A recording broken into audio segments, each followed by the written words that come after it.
Existen diferentes tipos de investigación y dependiendo de lo que el investigador quiera conocer, se utilizan pues cada uno de estos tipos, ¿no? Vamos a ver algunas de estas clasificaciones. Sí, nos referimos a una investigación de acuerdo a su extensión, es decir, qué tan profunda queremos hacer la investigación. Y muchas veces las investigaciones están supeditadas también a la disponibilidad de presupuesto y también a la disponibilidad de tiempo. Entonces es un factor, o son dos factores que hay que tomar en cuenta para determinar la extensión de esa investigación. Y tenemos, por ejemplo, la investigación experimental, la cuasi experimental, la descriptiva, correlacional y la explicativa, ¿no? Cuando hablamos de una investigación experimental, hablamos de un experimento.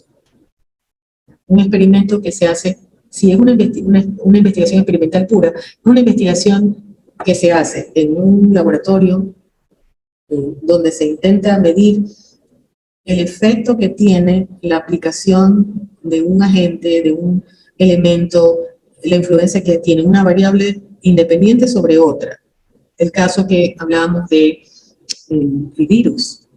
¿Cómo responde un virus frente a un medicamento? Y entonces,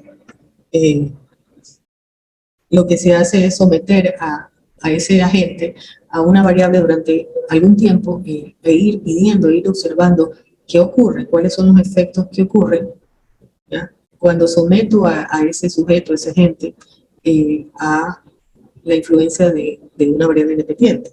Por ejemplo, el virus sometido durante algún tiempo a un medicamento, ¿ya?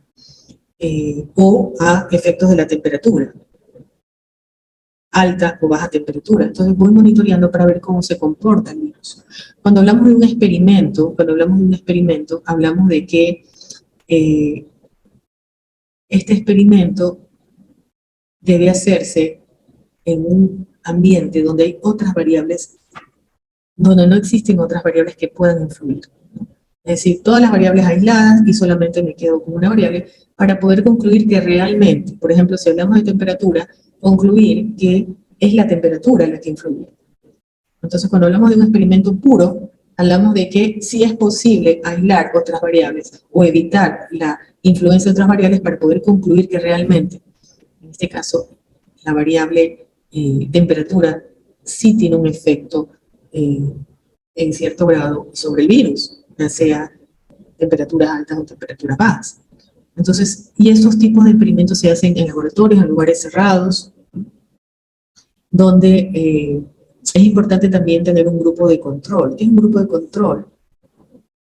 Un grupo de control es un grupo de observaciones paralelas a los cuales no someto estas unidades a esta variable para poder comparar, porque necesito asegurarme de que realmente el agente que estoy utilizando de influencia tiene efecto determinante en ese sujeto que estoy evaluando. Entonces necesito comparar para concluir al final, ¿ya?, que el virus solo, sin ningún tipo de influencia, no respondió frente al escenario 2, donde el virus sometido a la influencia de la temperatura, es decir, temperatura alta, calor, ¿ya?, ese virus sometido en el mismo tiempo al calor, se murió.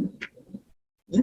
Entonces, la única manera de saber la eficacia de esa medida, si realmente la temperatura alta mata el virus, es comparándolo, contrastándolo con el mismo virus evaluado en el mismo tiempo, pero sin haberlo sometido a una temperatura alta, ¿no? Entonces siempre vamos a hablar del grupo de control.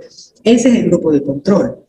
Y otra característica de la investigación experimental es que las unidades son elegidas al azar.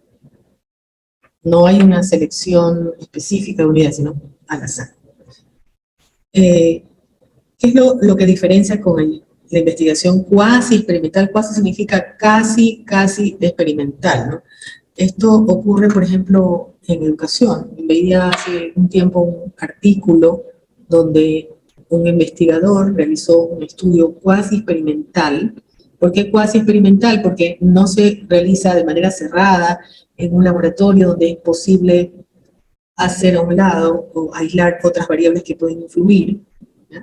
Y en este caso, en el estudio cuasi experimental se hablaba de personas, de estudiantes universitarios que eran sometidos a un programa de entrenamiento en el área de emprendimiento, ¿ya? Y se evaluaba antes del programa de entrenamiento qué tanto interés tenían en emprender después del entrenamiento. Nuevamente se los evaluaba para ver si ese interés por emprender aumentaba. Entonces, es un estudio cuasi experimental porque fueron sometidos a esta variable entrenamiento, pero existen otras situaciones de influencia sobre los estudiantes que pudieran también, de alguna manera, influir directa o indirectamente en su intención de emprender. Y también, pues, en un estudio cuasi experimental hay el grupo de control, ¿no? Para comparar a sí mismo estudiantes en el mismo periodo, pero sin el programa de entrenamiento, para asegurarme que realmente es el programa de entrenamiento el que está teniendo una influencia significativa en esa intención de emprender de los chicos. Luego tenemos una investigación descriptiva, que es lo que busca una investigación descriptiva. Busca simplemente describir, como su nombre lo indica, describir situaciones, describir fenómenos. Entonces yo puedo pretender hacer una caracterización de los estudiantes de la Universidad Politécnica Salesiana en la sede de Guayaquil. Quiero describir cómo son, qué los caracteriza. Y entonces yo hago un estudio total o hago una muestra representativa de estos chicos y puedo concluir que los chicos viven principalmente en el sur, tienen entre 18 y 22 años, no han seguido una carrera previamente, puedo decir que son chicos que escuchan reggaetón, puedo decir que son chicos que no trabajan, en fin. Entonces, cuando hablo de una investigación descriptiva, simplemente busco caracterizar ese fenómeno que estoy estudiando. Lo mismo puedo hacer con los profesores. Quiero investigar cuál es el perfil de los profesores de la UPEX, ¿no? Entonces, ese estudio puede derivar o puede concluir que los profesores son principalmente mujeres, por ejemplo, que la mayoría de las mujeres son solteras, que la mayoría de las personas trabajan solo en la UPS y no trabajan en ninguna otra institución, que viven la mayoría entre el centro y el sur, en fin. Entonces, lo que buscamos en una investigación descriptiva es, como dice su nombre, describir, caracterizar, identificar cuáles son las características del sujeto que estudiamos, nada más. Pero luego puedo ir a un nivel más alto y puedo hacer una investigación correlacional. ¿Qué significa correlacional? Significa que hay relación entre una variable y otra. Por ejemplo, puedo hacer una investigación en la industria para saber qué relación hay entre la temperatura del ambiente y el porcentaje de daños del producto. Y no solamente ver si hay una relación, sino de qué tipo es esa relación. Si es una relación positiva o una relación negativa.